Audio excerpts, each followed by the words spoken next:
সময়ের সেরা দুই তারকা এমবাপ্পে না ভিনিসিয়াস, তাদের মধ্যে কে সেরা এই নিয়ে ইতিমধ্যে তৈরি হয়ে গেছে নতুন বিতর্ক। মেসি রোনালদোকে নিয়ে বিতর্ক হয়েছে প্রায় দীর্ঘ 2 দশক। এবার যেন সেই ইতিহাস আবার পুনরাবৃত্তি করতে চলেছে ফুটবল বিশ্ব। একজন খেলেন বিশ্বের সেরা ক্লাব রিয়াল মাদ্রিদে, আরেকজন খেলেন ফরাসি লিগের সবচেয়ে ক্লাব পিএসজিতে। একজন ইতিমধ্যে জিতে গেছেন একাধিক চ্যাম্পিয়ন্স লিগ, অন্যজন ইতিমধ্যে জিতে গেছেন বিশ্বকাপের মতো শিরোপা, খেলেছেন একাধিক বিশ্বকাপ ফাইনাল। আলোচনা না হয়ে কোনো উপায় আছে? সময়ের অন্যতম সব্যসাচী ফুটবলার বলা চলে তাকে।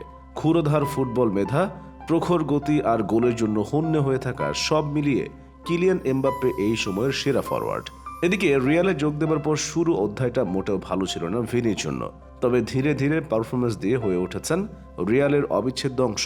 কয়দিন আগেই রিয়াল কোচ কার্লো আনচেলত্তি বলেছিলেন বিশ্বের অন্যতম সেরা ফুটবলার ভিনিসিয়াস। বাস্তবেও সেটা ধরা দিচ্ছে। নিয়মিত গোল পাচ্ছেন ভিনি, হয়ে উঠেছেন রিয়ালের প্রাণ ভোমরা। গত 3 মৌসুম ধরে রিয়ালের জার্সিতে যেন নিজেকে প্রতিনিয়ত ছাড়িয়ে যাচ্ছেন ভিনিসিয়াস। গত 3 মৌসুমের মধ্যে কিলিয়ান এমবাপ্পের পর দ্বিতীয় ফুটবলার হিসেবে 10টির বেশি গোল এবং অ্যাসিস্ট করার রেকর্ড এখন ভিনিসিয়াসের। গত মৌসুমে চ্যাম্পিয়ন্স লিগ ফাইনালে গোল করে রিয়ালকে জিতিয়েছেন শিরোপা। এছাড়াও যখনই দলের দরকার হয়েছে তখনই নিজের সবটুকু ঢেলে দিয়েছেন দলের জন্য। এমন খেলোয়াড় যে কোনো কোচের জন্যই বড় সম্পদ। আনচেলত্তি তাই শিষ্যের প্রতিভা আর প্রচেষ্টা মুগ্ধ হবেন, সেটি স্বাভাবিক। তবে তার প্রতিভা নিয়ে আলোচনা একদম ক্যারিয়ারের শুরু থেকেই।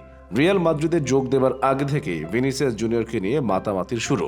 ব্রাজিলিয়ান ফুটবলের পরবর্তী বড় তারকা তাকে মনে করা হতো।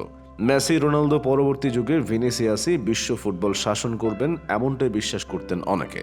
মূলত ক্রিস্টিয়ানো রোনালদোর বিদায়ের পর থেকে বাঁ প্রান্তে রিয়াল মাদ্রিদের পোস্টার বয় হয়ে উঠেছেন ভিনিসিয়াস জুনিয়র।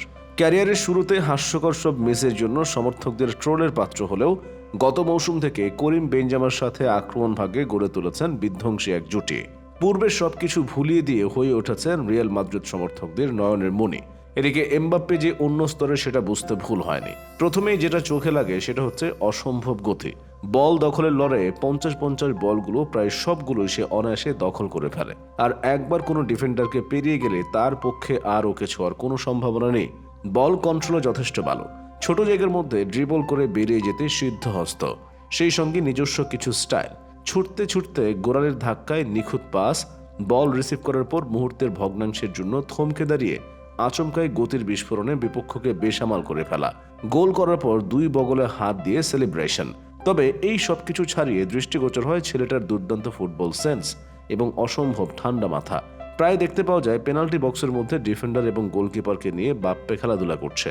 যেখানে অন্যরা বুলেটের গতিতে শট মেরে গোল করতে চায়, সেখানে ও আলতো টোকায় বল প্লেস করে গোলকিপারের ডাইনে বায়ে, কখনো বা তার মাথার উপর দিয়ে ছোট্ট মাপা লব নিয়ে। আর গোল করার পরের সেলিব্রেশনটাও কখনো মাত্রা ছাড়া নয়। হাবভাবে বুঝিয়ে দেয় যে ওর কাছে ফুটবলটা খেলাই, জীবন বা ধর্ম নয়। আর সেজন্যই বোধহয় প্রত্যাশার চাপ এখনো ওর মুখ থেকে হাসি ছিনিয়ে নিতে পারেনি।